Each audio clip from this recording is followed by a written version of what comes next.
Saudações cordiais. Agora a gente começa com as mesas para debate, discussões. Meu nome é Fábio, colaboro aqui com o Prof. História, e essa mesa tem como tema Gênero e Diversidade. Nós temos dois convidados ilustres, a Denise Aparecida Ribeiro da Cruz e o Thiago Vidal da Silva, mestre pelo Prof. História, que vão apresentar os seus trabalhos e que a gente possa discutir as perspectivas de gênero e diversidade. Nós vamos começar com a professora Denise. A professora Denise Aparecida Ribeiro da Cruz, graduada em História pela UFPR, também é pedagoga, e ela defendeu a dissertação O Jogo Não Acabou, Jogos de Cartas e de Tabuleiro para o Estudo do Feminismo no Brasil, séculos XIX a XXI. E como já destacado, foi premiada na 5ª edição do Prêmio Prof. História de Melhor Dissertação 2023. Parabéns, professora. Então, é você. Bom dia a todos e a todas. Eu estou muito contente e honrada pelo convite da professora Nádia. E eu gostaria de agradecer novamente porque o mestrado do Prof. História é um sonho, no meu caso, realizado, de dar continuidade depois da graduação. E quando a gente entra para o campo do ensino, você acaba se perdendo um pouco o vínculo com a academia, com a universidade. Então, eu tinha um sonho de retornar e o Prof. História da Federal, a professora Marta, eles juntos, eles acreditaram em mim, nesse sonho, e a gente conseguiu fazer um trabalho bem bacana, pensando no ensino de história. Então, meu trabalho se chama O Jogo Não Acabou, Jogos de Carta e de Tabuleiro para o ensino do feminismo no Brasil, e eu tentei abarcar um tema que fosse bem geral e que desse uma ampla visão sobre o feminismo brasileiro. Pode passar, por gentileza.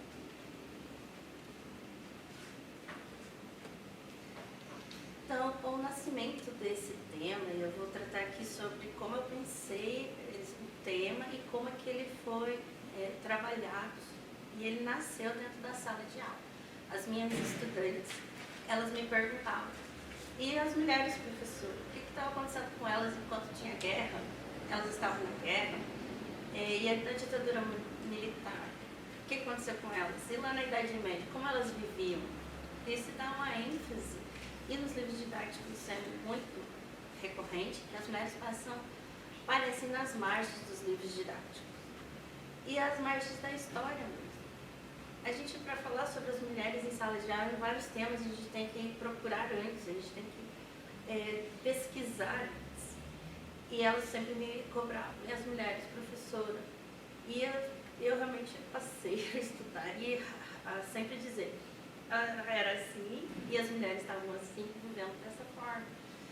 E nesse meu percurso da história, no chão da escola, eu passei a realmente pensar, não, no livro didático eu não consigo encontrar, eu preciso ir em outras fontes, eu preciso pegar outros filmes, eu preciso assistir outras coisas para dar conta dessa demanda das minhas estudantes. E isso foi bem interessante, porque quando eu estava fazendo a escrita da dissertação, eu encontrei a Constância Lima Duarte, e que ela escreveu que se a história do feminismo, e isso eu coloco a história das mulheres, ela é pouco conhecida, deve ser também porque ela é pouco contada. Então, se eu, como professora, eu tinha dificuldade de encontrar sobre essa temática, muito mais dificuldade tinham os alunos. E se o professor de história, professor de geografia, seja lá qual for, ele não falar sobre as mulheres, onde que esses estudantes vão conseguir essas referências? Eles não vão, muitas vezes. E principalmente num tema como o feminismo, que ele se tornou polêmico. Na verdade, ele teve uma construção discursiva que ele sempre foi tido como polêmico. Mas muito mais depois de 2016 e muito mais depois que o conservadorismo teve essa uma alavancada, onde as pessoas têm um certo até orgulho de dizer-se conservadores, esse tema se tornou cerne de polêmica, de discursos que votam contra esse tema em sala de aula. E então eu pensei, se as mulheres elas estão à margem, o tema do feminismo muito mais. Então ele se torna premente em sala de aula porque esse tema ele perpassa toda a nossa sociedade. Então nós, homens e mulheres, temos relações de gênero, seja na escola, seja na igreja, seja dentro de casa. Então ele é premente, inclusive porque ele aparece nos exames nacionais, como o Enem. E a gente não consegue ter fácil acesso às temáticas no livro didático, que é aquele que é o mais acessível a professores e estudantes. Então, nasce minha temática em sala de aula, primeiro com o tema mulher, então eu especifiquei para o feminismo e entendi que se ele não estava facilmente nem para professores e nem para alunos, era um tema que foi importante para ser discutido. Por gentileza. Próximo slide. E eu fui procurar uma resposta, porque eu precisava colocar essa temática polêmica dentro da sala de aula. Eu fui tentar entender como poderia ser inserido em sala de aula. E eu fui procurar na história das feministas. E eu encontrei que as sufragistas britânicas, no início do século XX, elas criaram uma abordagem diferente, que unia o lúdico, o entretenimento, com o pedagógico. Então elas faziam jogos, elas criaram brinquedos e bottoms, com o intuito de dar a conhecer o movimento. Elas vendiam, recebiam dinheiro para o movimento, mas era muito mais de dar a conhecer mesmo. Nesses jogos, elas conseguiam ensinar por que se lutava, como se lutava e quem é que lutava. Então eu encontrei primeiro esse jogo, que é o sufrageto, do iniciozinho do século, em que elas fizeram o seguinte: elas colocaram as feministas de um lado do tabuleiro e os policiais do outro. E a missão era que as feministas conseguissem levar uma carta até o parlamento. Então é um jogo bem parecido com o jogo de damas e que vai se pegando as peças, mas no entanto elas ensinavam o seguinte, que as feministas, elas iam, quando elas eram pegas, as peças das feministas, elas iam para a prisão e os policiais para o hospital. Dado isso, elas ensinavam a lutar, porque nessa época ali era realmente uma luta física, às vezes. Então, inclusive, elas tinham, as sufragistas britânicas ensinavam a lutar de verdade, algumas das suas discípulas, vamos dizer assim. A partir desse jogo, eu pensei ser elas lá no início do século, elas conseguiam, tendo a sua dimensão, ensinar as pessoas, a comunidade, quem eram as feministas, porque existiam outros jogos dizendo e desenhando os rostos delas, dando nome a elas, dizendo a elas qual era pelo que elas estavam lutando. Eu também conseguiria fazer isso hoje com as nossas feministas brasileiras. E eu mesma cheguei e me perguntei se eu conhecia pelo menos 10 mulheres feministas brasileiras da história. E eu não consegui responder essa questão, né? Fiquei muito chateada comigo mesma, como mulher, como professora. Eu falei, se eu não consigo, os meus alunos também, se vocês conhecerem, não é muito. Então, a partir agora eu tinha a temática e eu pensei no como colocar em sala de aula. Por gentileza, pode trocar. Daí eu defini os meus objetivos.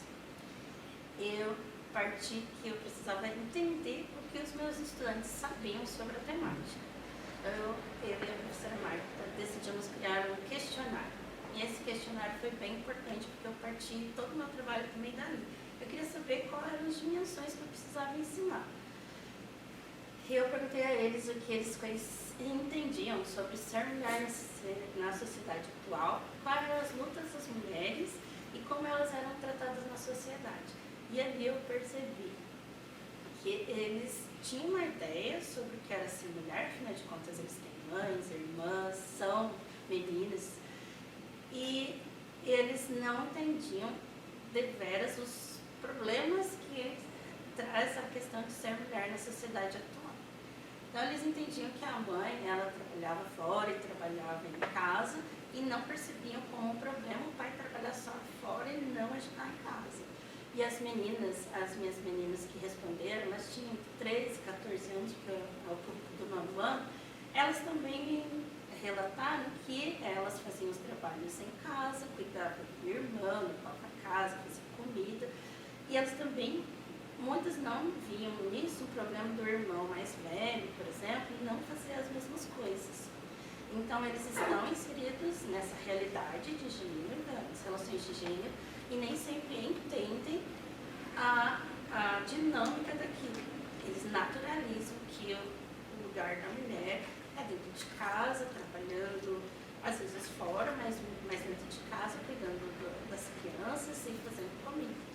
E isso reverberou também num dado importante. Depois, é que as minhas alunas, elas tinham muito menos tempo para jogar ou para brincar. Então, quando eu perguntei a eles também depois como que eles jogavam em casa, as minhas alunas respondiam que não jogavam, porque elas precisavam se ater ao serviço doméstico.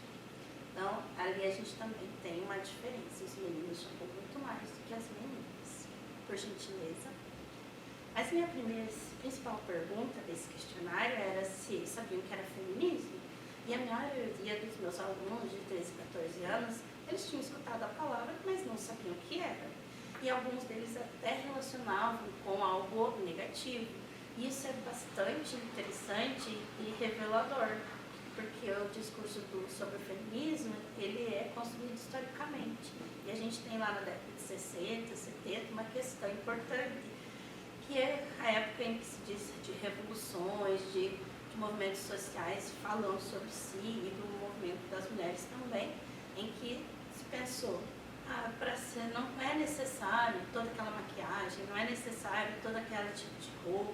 A gente sempre lembra lá das feministas com os sutiãs sendo queimados, mas a gente vai pensar também do outro lado, o que as grandes empresas e marcas pensaram sobre isso. E elas não pensaram algo que fosse, que bom que as mulheres estão se libertando disso.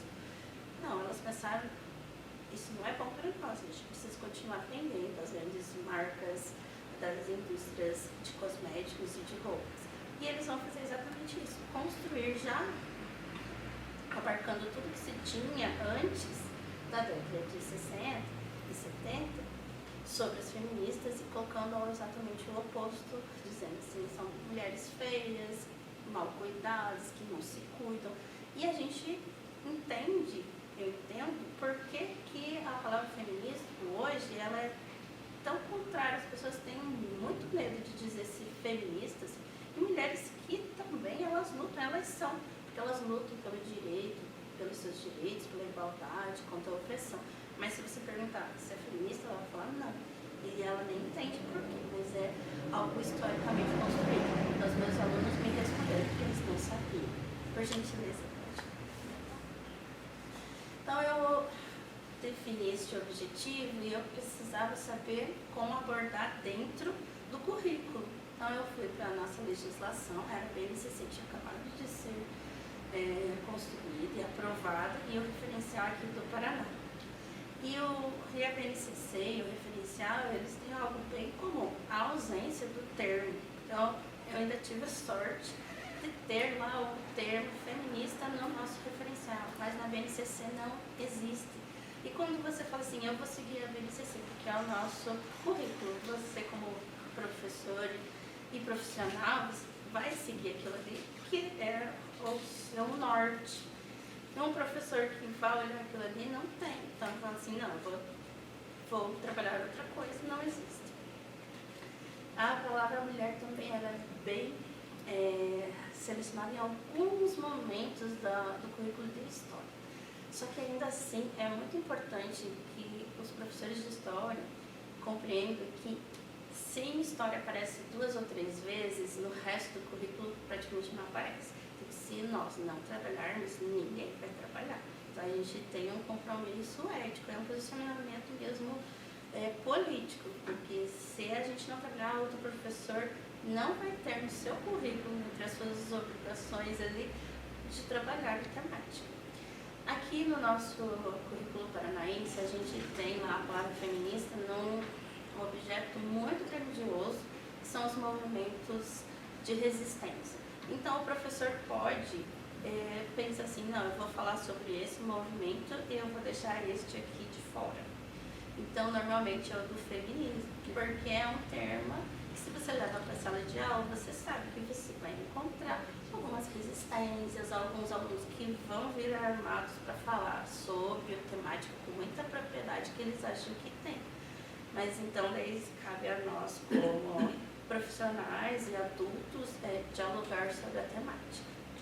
No meu próximo, por gentileza, pode trocar. A minha próxima ênfase, então, eu vi os estudantes e vi o nosso currículo. Agora, eu pensei também sobre os livros didáticos. Os livros didáticos, eles são o nosso material mais acessível. Os estudantes, eles levam para casa e podem folhear. No entanto, o nosso livro, nesse ano, foi o primeiro ano de 2020 em que o livro didático no Paraná tornou-se uma única opção. Então, os professores tinham apenas esse livro na Sociedade História, Cidadania, Sociedade Cidadania, era a única opção para todos os estudantes e professores paranaenses. Então, se nesse livro não tivesse a perspectiva de gênero sobre a história do feminismo, nenhum professor ou estudante paranaense teria algo sobre essa temática. Então, ele também se revelou com silenciamento. Ele tem sobre a parte do feminismo, ele fala principalmente sobre o começo das lutas no Brasil, que era pelo voto, ainda que fosse muito mais amplo. Fala sobre a segunda onda, que é ali sobre as revoluções, sobre como se pensar a mulher na década de 60 e 70, mas só da perspectiva de movimento social fora, então tem alguns nomes feministas de outros lugares. E 2 ou 3 linhas sobre a atualidade. Então, se a gente for seguir o livro, os nossos estudantes vão pensar sobre a luta sobre o voto, que é o principal tema, vão saber que existiu algum movimento lá na década de 70, que para eles é bem, vamos dizer, muito distante no tempo, sobre as mulheres, e mais nada no resto do livro. Então, essa foi uma questão interessante para se pensar. Dado isso, dadas essas 3 dimensões, eu pensei nos meus objetivos principais. Então, eu queria que eles entendessem o movimento feminista sem preconceitos, entender o que é realmente, e que isso trouxesse a eles uma lente interpretativa do mundo. Ou passar a observar mais como se dá as relações de homens e mulheres na sociedade. E também pensar sobre quem são essas feministas, dar a elas realmente o rostinho, dar a eles a conhecer o rosto dessas mulheres, o nome delas, quando elas viveram, o que elas falaram, o que elas lutaram. Então, dar a eles uma dimensão de entendimento mesmo, crítico. Por gentileza. Dado isso, eu pensei sobre o jogo. Se eu tinha ele como o principal elemento do meu trabalho, eu precisava saber como ele seria. E o meu público, na época, era um público de 9º ano, mas de uma escola do campo. E era bem na época do início da pandemia. Então, eu pensei, vai ser digital, para que tenha um alcance muito maior de estudantes. No entanto, eu tive uma questão importante: os meus alunos não tinham acesso à internet, a maioria deles. Então, ele precisa ser analógico. Não digital, portanto, com recursos que fossem fáceis de fazer. Em uma impressora da própria escola, a gente conseguiu fazer a impressão do jogo. Ele precisava ter também uma duração dentro do tempo normal de uma aula, porque se não se termina um jogo, não se consegue refletir sobre ele. Então, cada jogo tem mais ou menos 20 minutos. E também os temas tratados, que ele fosse de uma forma leve, que ele depois suscitasse as críticas e o entendimento, mas que na hora do jogo eles conseguissem entender aquela questão de forma de entretenimento, de ludicidade, mas que também tivessem regras simples, de jogos que eles já conhecem, porque senão eu tenho que perder uma aula inteira, vamos dizer assim, só explicando uma regra muito complexa, quando eu consigo dizer para eles assim: olha, esse aqui é muito parecido com o jogo de damas. Esse aqui é um jogo de memória. Eles já vão compreender, eu consigo fazer com que isso seja muito mais rápido e fácil para eles e para o professor. E eu também pensei que, como eu tive dificuldade de encontrar material sobre a temática, o professor também teria se eu só desse o jogo a ele. Então, aí nós construímos um guia dos jogos contendo todas as informações necessárias para o jogo. Por gentileza. E eu fiz da forma mais simples, porque eu não sou uma pessoa tecnológica, então eu precisei aprender algumas coisas, mas eu decidi também que eu ia fazer todo ele, porque tem um jogo que eu tenho 100 cartas, e se eu fosse pagar alguém, eu não conseguiria. Então eu pensei assim, eu vou conseguir o que eu tiver. Então o que eu usei eram as ferramentas do Windows mesmo, e de alguns lugares de banco de imagens, como o Flippic, que é de graça, o Wikimedia. Então foi da forma mais simples que eu pudesse fazer, por gentileza. E eu usei também pensando no professor, que não tem esses acessórios fáceis, que fosse algo assim que você pudesse comprar, por exemplo, um jogo de botão para fazer algumas peças, que custa R$ 3,50, que é super acessível, ou mesmo o jogo que a gente sempre tem nas escolas, de que se perde peça e daí fica lá um jogo que não pode ser jogado, mas que pode ser reutilizado, por gentileza. E agora vem aos meus filhos. Os meus jogos são muito... você tem um carinho muito grande, porque eu fiz eles várias vezes para chegar no produto final. E eu fiz 4, porque esse aqui seria o filho único, era só um jogo de tabuleiro, que eu pensei em fazer tipo sufrageto, vai ser um sogra. Mas ao passar do tempo a gente foi vendo que alguns estudantes meus, eles não eram alfabetizados, por exemplo. E esse jogo, ele precisava de que alguém lesse as fichinhas, eles iam ficar afastados. Então eu fiz o que eu e a Marta pensamos. Então um jogo de memória que tem só os rostos, ainda que tenha outras informações, mas que os alunos que não eram alfabetizados conseguissem. E depois do segundo jogo, daí eu pensei assim, não, mas eu não consegui abarcar os meus objetivos nesses dois, então eu fui fazendo o terceiro e o quarto. Esse jogo de tabuleiro, ele é bem simples, ele tem o símbolo do feminismo e ele se chama Verdade ou Mentira, porque eles têm os alunos, as suas peças, e eles vão retirando cartas que são lidas por um dos jogadores e o outro tem que dizer se é verdade ou é mentira. Nesse momento, eles pensam sobre se aquilo realmente pode ser verdade ou mentira. E é um jogo bem interessante, porque eles vão se divertindo e vão pensando ao mesmo tempo. E daí, conforme eles acertam, a cartinha a sua peça anda. E ao chegar ao fim do percurso, a gente tem um vencedor, mas na verdade todo mundo vence ao estudar sobre o conteúdo, por gentileza. No guia dos jogos eu coloquei a referência, que eu retirei aquela informação da cartinha e também uma explicação, seja em forma de lei, seja em forma de pesquisa pelo DIEESE, por exemplo, ou seja de um artigo que foi lido e foi retirada aquela informação. Então, para os professores, se eles quiserem aprofundar a temática, por exemplo, de determinado assunto, eles conseguem ter pelo menos uma referência sobre aquele assunto, por gentileza. Nesse jogo também eu coloquei o glossário de algumas palavras e alguns termos do feminismo que podem suscitar algum tipo de curiosidade pelos estudantes, por gentileza.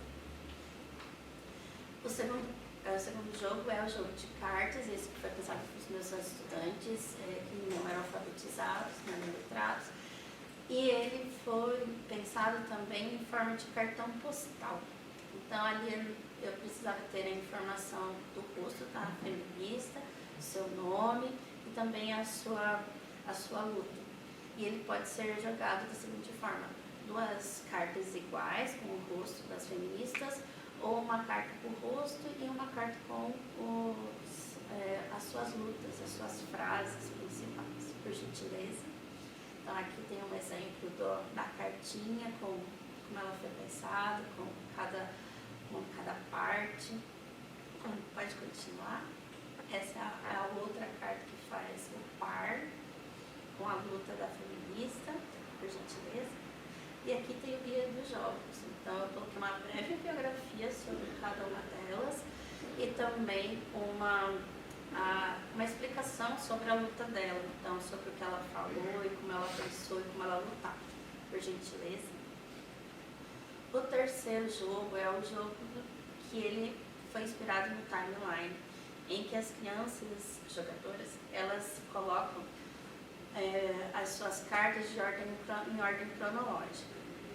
Elas recebem 5 cartas que tem algo que aconteceu, um fato histórico, uma luta que foi ganha, mas atrás da carta tem uma data. Então eles recebem as cartas, eles não podem virá-las com a data para cima, e uma carta é virada ao meio da mesa. Então vamos dizer, por exemplo, a luta do voto, com a sua data para cima, e eles vão pegando uma carta na sua vez e tentando colocar antes ou depois daquela que está virada. Ao final, quando eles terminam, eles têm uma linha do tempo de todas não, mas de algumas das nossas conquistas feministas aqui no Brasil. Então ganha o jogador que conseguir colocar todas sem errar o posicionamento. E é bem interessante esse jogo em sala de aula, eles gostam muito, porque eles, ao errar, eles têm que pegar outra cartinha. Às vezes eles têm um monte, eles falam assim, eu não sei nada sobre isso. Isso não pode ter acontecido só agora, por exemplo, das nossas conquistas do século XXI. Eles falam assim, não, muito tempo atrás, quando eu falo para eles que foi só na década de 70 que as mulheres podiam realmente trabalhar sem ter que dizer aos maridos ou pedir aos seus pais que eles autorização, eles falam assim, não pode ser verdade uma coisa dessa, elas sempre puderam. E na verdade não, viajar, estudar, sempre foi uma questão no começo de autorização dos seus tutores, os pais e os maridos. Eu coloquei também, para dificultar e também para fazer pensar, cartas de retrocesso, quando se tentou tirar direitos. E também cartas de coisas que a gente não conquistou ainda. Então, às vezes, eles pegam as cartas, a gente já pode isso, e ainda não podemos. E são cartas de luta, por gentileza. No guia de jogo, assim como os outros, eu coloquei uma referência, uma explicação sobre cada uma das conquistas que existem no jogo, por gentileza. Eu também fiz um mapa com todas as conquistas, que é de fácil visualização para quem sabe depois do jogo, o professor colar no quadro e conseguir fazer com que eles percebam o caminho das lutas e das conquistas, por gentileza. O último jogo é o jogo de cartas Junte-se à Luta, e ele é um jogo de imersão. Os jogadores, eles recebem uma carta com uma frase contra as mulheres. Por exemplo, as mulheres não podem trabalhar fora, ou as mulheres não conseguem votar porque elas não entendem sobre o processo político. Essas frases, elas são verdadeiras, elas existiram, foram publicadas em jornais, tiveram músicas que foram feitas sobre isso. Eles recebem e eles precisam vencer aquela carta, mas eles não podem usar as estratégias de hoje. Então, eles não podem escrever um post em alguma rede social, eles não podem falar sobre isso na televisão, dependendo da data da carta. Eles têm que pensar como aquelas mulheres daquela época tiveram que enfrentar aquele preconceito. É um jogo bem interessante porque faz com que eles se coloquem no lugar de luta daquelas mulheres e percebam como não era simples, quando elas só tinham, às vezes, o poder de escrever uma nota e pedir para alguém publicar em um jornal. Então, aqui eles recebem, para ajudar, algumas cartas, algumas cartinhas de estratégia. E, às vezes, essa carta de estratégia eles não conseguem colocar no jogo. Por gentileza. Aqui tem o material de apoio, que, novamente, são de explicações sobre as frases, cartas de preconceito e sobre as estratégias que elas utilizavam. Por gentileza. Por fim, eu coloco aqui algumas questões sobre a produção desse jogo no guia. Então, para o professor vai ter uma explicação sobre o jogo, a ficha técnica, toda a parte das características dos elementos dos jogos, como eles podem ser feitos, e o material de apoio. Além disso, a gente pensou no plano, sugestões de plano de aula, baseado na nossa BNCC e no nosso referencial paranaense. Então, próximo. Nesse plano de aula, pensa sempre na mediação do professor. Então, se inicia com uma roda de conversa, aplicação do jogo, depois a parte principal é a mediação, porque nós compreendemos melhor a dinâmica do contexto e você vai conseguindo em conversa, em diálogo com os alunos, compreender como eles entenderam o jogo e também dar a eles respostas às curiosidades ou o que eles entenderam sobre o jogo. E depois, uma parte importante, e eu espero que ela seja muito utilizada, é a produção de novas cartas, dependendo do contexto.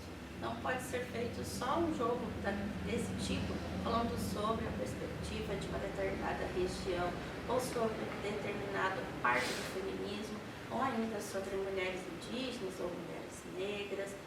Então, se dá ali a forma de como fazer o jogo. E essa parte é importante, porque dá ao aluno o poder de pesquisa, o poder de entender novamente essa participação das mulheres.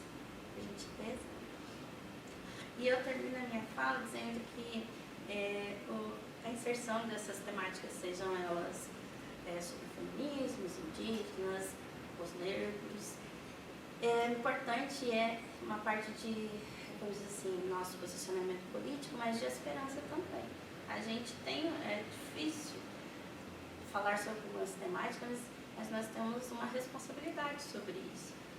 E eu tenho a esperança que o meu jogo seja utilizado pelos professores e que ele seja um ponto de partida para reflexões e um ensino mais crítico.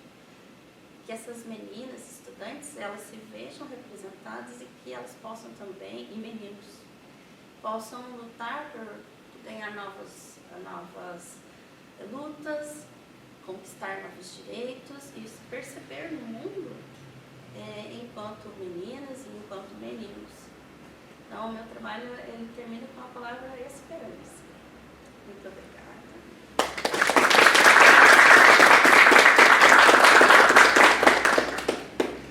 Parabéns, professora Denise. Agora, seguindo as apresentações do professor Tiago Vidal da Silva, que além de mestre em ensino de história, é especialista em história antiga e medieval, filosofia contemporânea, gestão escolar e educação especial e inclusiva, licenciado em filosofia, pedagogia, e a sua dissertação, orientada pelo professor Adilson Aparecido Chaves, tem como título Compreendendo as Identidades LGBTQIA+, entre o Sair do Armário e o livro didático de História, Conexões Possíveis de Histórias Não Contadas. Por favor, professor. Bom dia a todos, primeiramente. Quero deixar aqui o meu agradecimento à professora Nádia pelo convite. Agradecer também a Denise por estar compartilhando aí, esse momento, essa experiência. E as nossas temáticas, elas estão aí em diálogo, em consonância. Também agradecer ao professor Edilson, que foi o meu orientador e que contribuiu muito, para o que foi essa pesquisa e o resultado dela. Acho que antes de falar propriamente do tema, eu teria que falar aí um pouquinho sobre a minha experiência docente. Eu sou professor de História e de Filosofia da rede estadual já há 15 anos. E foram aí algumas inquietações e indagações que surgiram em sala de aula e me levaram a pesquisar essa temática das identidades LGBTQIA+, no livro didático de História. Então, em diferentes momentos, os estudantes, eles trouxeram à tona aí o assunto, a temática, seja questionando a minha própria sexualidade enquanto pessoa, enquanto sujeito, enquanto professor, ou trazendo isso para o contexto histórico ali que estava sendo trabalhado. E eu confesso assim para vocês que, em muitas situações eu fiquei desconfortável, em falar, em abordar a temática. Em outros momentos eu senti que eu estava despreparado, que eu não tinha a formação ou o conhecimento necessário para realmente dar ali uma explicação satisfatória para eles. E eu também pude perceber que isso não era uma coisa unicamente minha, né, mas que esse desconforto, né, ou até mesmo essa, né, omissão, às vezes, ela também era compartilhada por outros colegas da disciplina. E aí, obviamente, que a gente tem uma série de fatores por trás disso, né, que vai desde a falta de formação, né, a falta de material didático, de encaminhamentos metodológicos, para que o professor possa se sentir, né, confortável em falar sobre sexualidades, né, na aula de história. E sem contar também que é um tema sensível, né, que é atravessado aí por questões religiosas, questões políticas, concepções de família, né, e assim como as questões de gênero, né, ditas aqui pela Denise, né, assim como a questão do feminismo, o professor tem que ter coragem, né, e assumir um compromisso caso ele queira abordar isso em sala de aula. E o tema, né, por conta disso, raramente, né, ele se constitui, né, como tema da aula de história, né, a sexualidade, propriamente dizendo. E no currículo e no livro didático, ele geralmente também não se encontra. Então, tudo isso justifica o porquê, muitas vezes, o professor opta pelo silenciamento ou pela não abordagem da temática. O objetivo, né, da minha pesquisa, então, nesse sentido, foi problematizar, no primeiro momento, a presença, né, das identidades LGBTQIA+, nas narrativas do livro didático de História, e também a ausência ou a invisibilidade, né, das representações dessas identidades, né, tendo aí em vista, né, o livro didático, né, aprovado no Programa Nacional do Livro Didático de 2020. E antes, né, obviamente, de dar visibilidade, né, para essas identidades, a gente precisa problematizar, né, o porquê que elas foram representadas de determinada forma ou o porquê que elas não estão ali representadas, né, o porquê dessa invisibilidade. E qual que é o motivo de escolher, né, o livro didático, né, como objeto de análise? Porque ele é um recurso, né, disponibilizado de forma universalizada, né, aos estudantes, né, das escolas públicas brasileiras, tanto do ensino fundamental como do ensino médio, né, através do Programa Nacional do Livro Didático. Ele estabelece boa parte, né, das condições de ensino e aprendizagem, né, seja quanto aos conteúdos que vão ser veiculados, seja quanto às formas de abordagem, seja também quanto às metodologias usadas, né.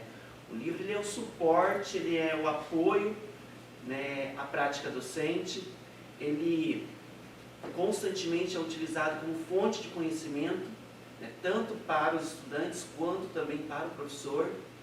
Então ele funciona, né, ele age como um guia mesmo de ensino-aprendizagem.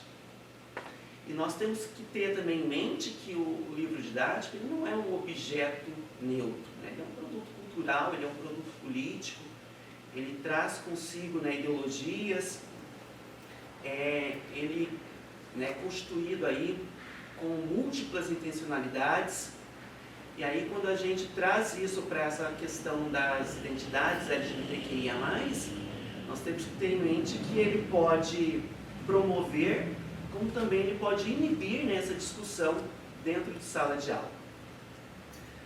A fonte, né, que foi selecionada aí, né, para a pesquisa foi a coleção História, Sociedade e Cidadania, né, a mesma utilizada pela Denise, do Alfredo Boulos Júnior, da editora FTD, e que no PNLD de 2020, né, foi adotado aí na rede estadual do Paraná como uma coleção única para todas as escolas da rede. E nesse PNLD, ele foi a coleção didática de história mais consumida, né, foram mais de 4 milhões de exemplares vendidos, no caso, né, comprados, adquiridos pelo Estado nesse PNLD.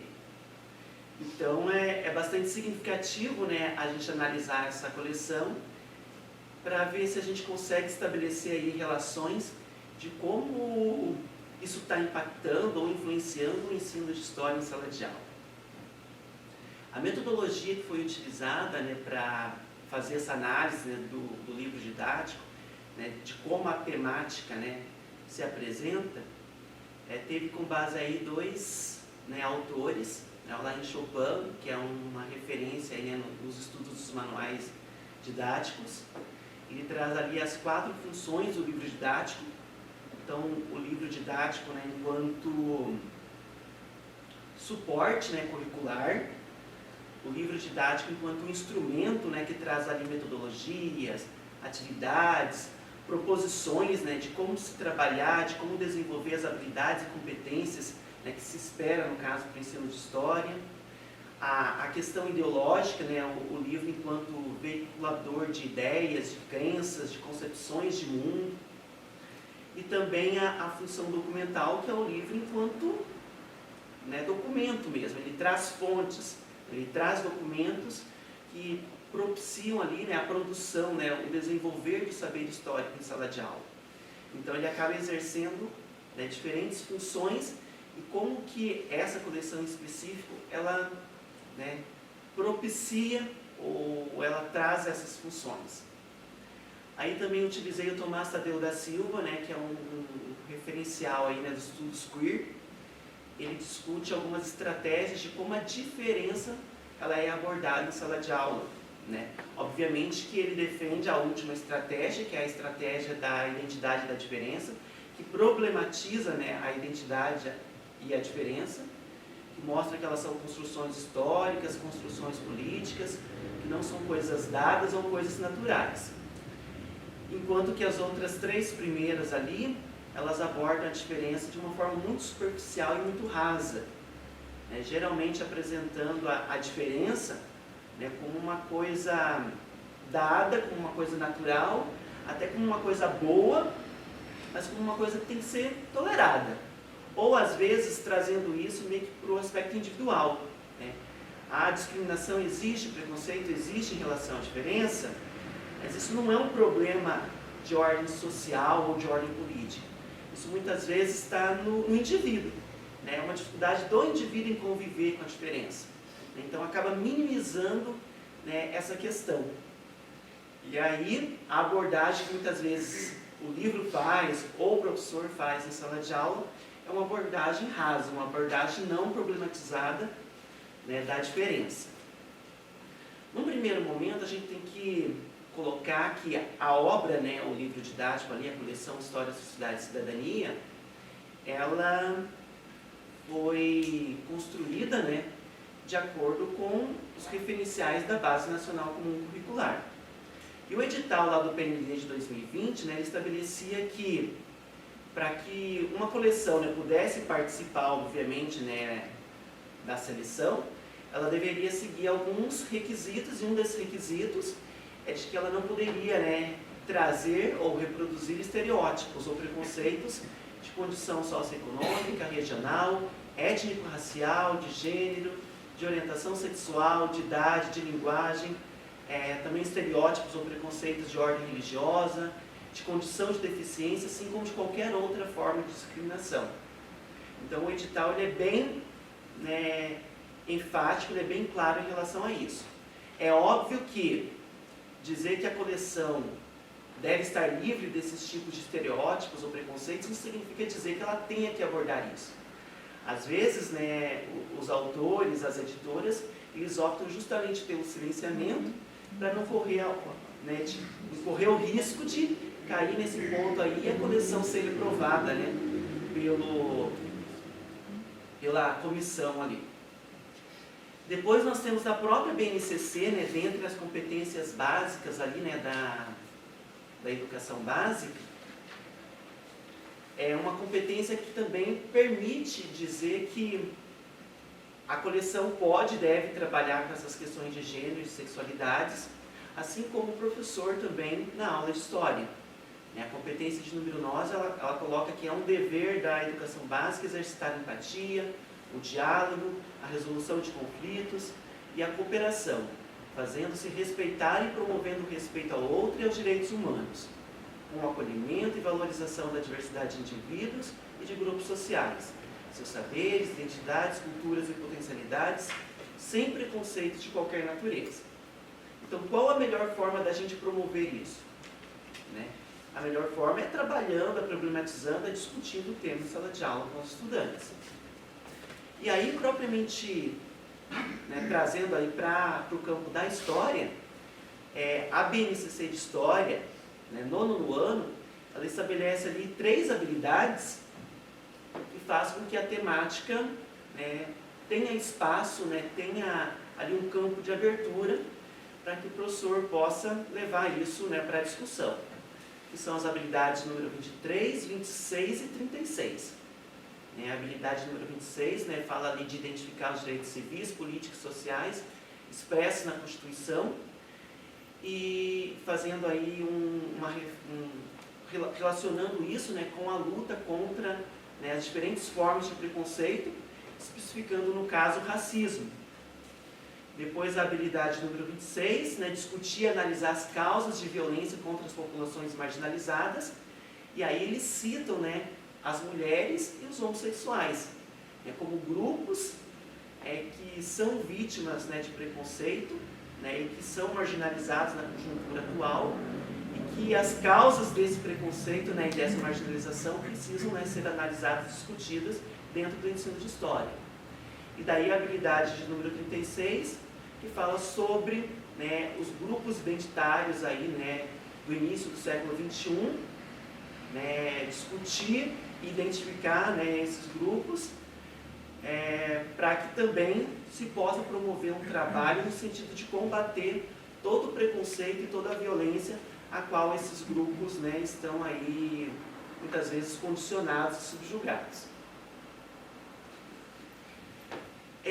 Num primeiro momento, né, na análise ali da coleção, eu fiz um levantamento dos termos correlatos às questões de gênero, né, e de sexualidade. Então, termos como família, gênero, sexo, amor, casamento. Então, identifiquei ali, né, qual a quantidade de menções desses termos, né, as páginas onde eles se encontravam e em que sentido, né, esses termos apareciam. Então, assim, de modo bem rápido, né, basicamente, esses termos eles apareciam de forma bem superficial, quase sempre se referindo aí, né, às relações de caráter, né, cis-heterossexual, né, a relações afetivas de caráter heteronormativo. No volume do 6º, 7º e 8º ano, nós não temos nenhuma abordagem direta quanto à questão das sexualidades, seja tanto a sexualidade heterossexual ou as demais sexualidades, né, elas não são nomeadas. Mas quando elas não são nomeadas, a gente sabe que de forma implícita existe ali, né, uma sexualidade, até porque todos os sujeitos históricos, quando cita casamento, quando cita a palavra amor, quando cita a palavra ali relações sexuais, está se referindo a quê? A que tipo de relações são essas? Então a gente sabe que implicitamente tem ali uma sexualidade embutida. Nos 4 volumes da coleção, né, a referência à família é constante, embora não nomeada, a gente sabe que se refere também a esse modelo de família nuclear, heterossexual, que tem geralmente o homem como um papel principal, um papel de chefe da família, né, o patriarca, que coloca a mulher muitas vezes numa condição de subjugação mesmo. A linguagem masculina, né, ela é utilizada como universal praticamente em toda a coleção. Eu não coloquei ali, né, na apresentação, mas no volume, por exemplo, do 6º ano,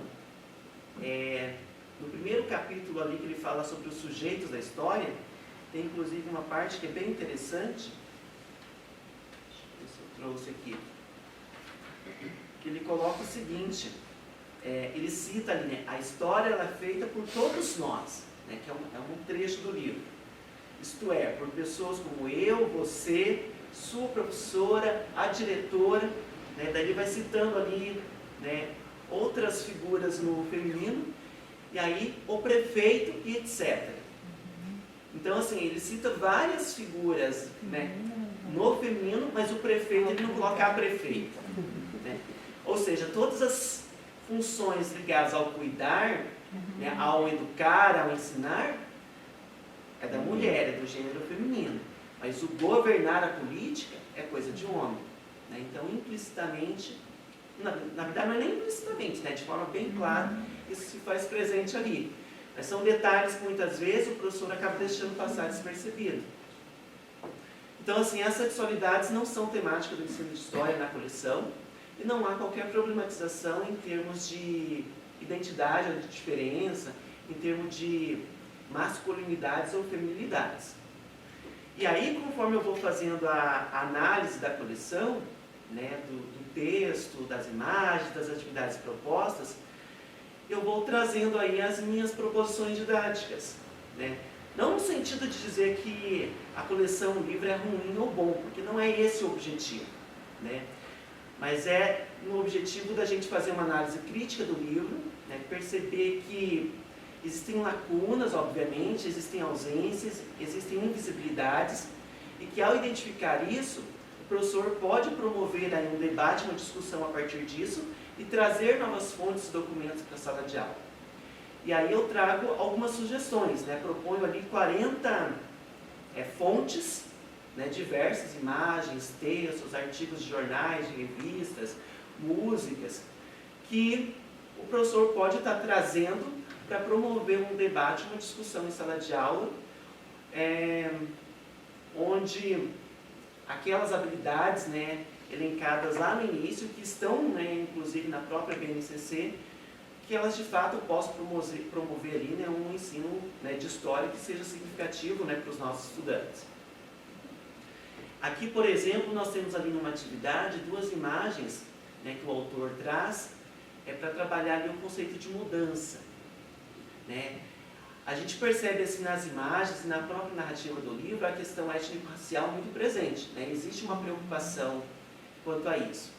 Mas aqui nós temos, por exemplo, uma questão de gênero, onde ele reproduz o estereótipo de que algumas determinadas brincadeiras é típico de menino, outras é típico de menina. Então, por que não trazer uma imagem como essa, que daí é uma sugestão minha, né, dentro das minhas proposições didáticas? Que ela traz, no caso, um menino, né, brincando ali com uma boneca. Isso, no primeiro momento, pode gerar um estranhamento, por exemplo, numa aula ali para os alunos de 6º ano.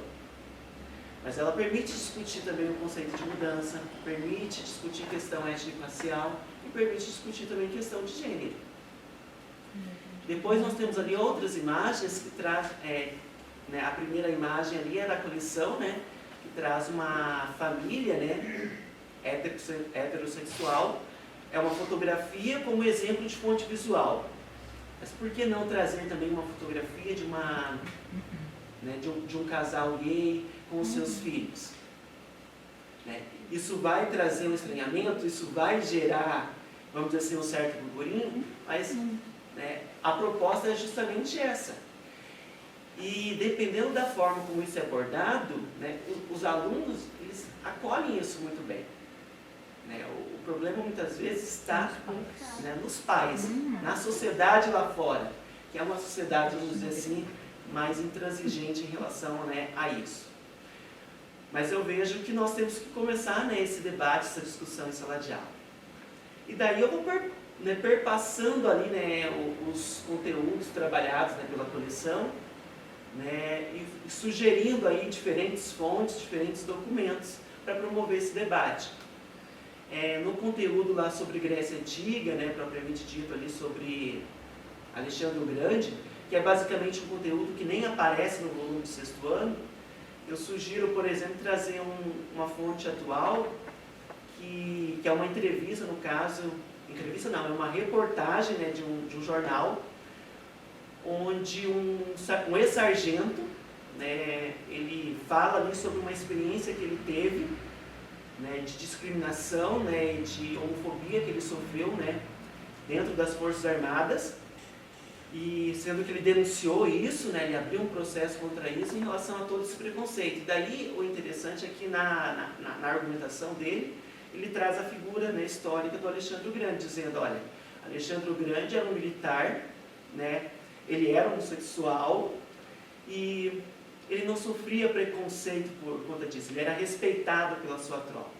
Obviamente, né, que tem toda uma questão aí, né, que o professor tem que tomar cuidado com os anacronismos, obviamente, mas, né, é uma fonte que, bem trabalhada, ela promove aí, né, um debate bem interessante. depois, já no volume do 7º ano, né, nós temos ali um único parágrafo que fala sobre a Inquisição. E depois, no manual do professor, né, que fica basicamente ali na mesma página do livro, né, só que nas laterais, nós temos um texto de apoio que fala sobre a atuação da Inquisição no Brasil. Em nenhum momento é citado que os sodomitas, né, como os homossexuais eram chamados na época, eram vítimas da Inquisição. Né? Então, existe aí um certo silenciamento, uma certa omissão em relação a isso. E aí eu trago como proposta, né, algumas fontes para evidenciar isso. Né? No próximo slide, por exemplo, eu trago ali um texto do Ronaldo Roentas, onde ele traz uma breve biografia do Francisco Congo, né, que é a primeira travesti não índia, né, que nós temos, né, documentada, né, na historiografia brasileira, né, que é um personagem histórico, né, uma personagem histórica que se recusava, né, a usar trajes masculinos, isso lá no século XVI, e que também, né, preferia ali ser chamada por Chica, ao invés de ser, né, mencionada ou chamada pelo seu nome de batismo, né, Francisco. No caso, né, é o primeiro caso, né, de uma travesti que foi, né,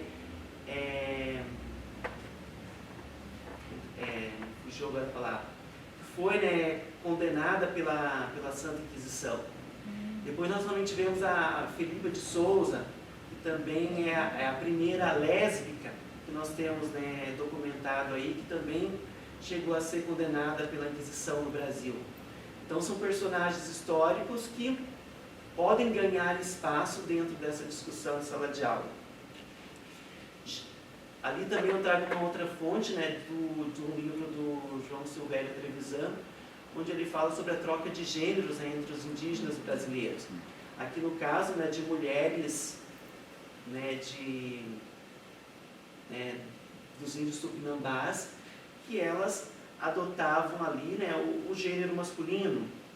Mas em tribos, por exemplo, indígenas da América do Norte, né, nós tínhamos lá, né, os verdaches, né, que eram homens, no caso, que adotavam um gênero feminino, que se, né, trajavam, que se comportavam, né, como pessoas do gênero feminino. Então são textos, são documentos que permitem aí, né, a gente analisar essa questão das sexualidades, né, por um aspecto cultural, né, por um aspecto, né, de prática, né, e também trazer, obviamente, aí, né, alguns questionamentos alguns questionamentos políticos, né, por que existe uma certa invisibilidade em relação a essas práticas dentro da história. No volume do 8º ano, né, que é um volume que discute bastante, né, a questão social, é basicamente um volume onde a gente tem, vamos dizer assim, essa questão da sexualidade mais visibilizada.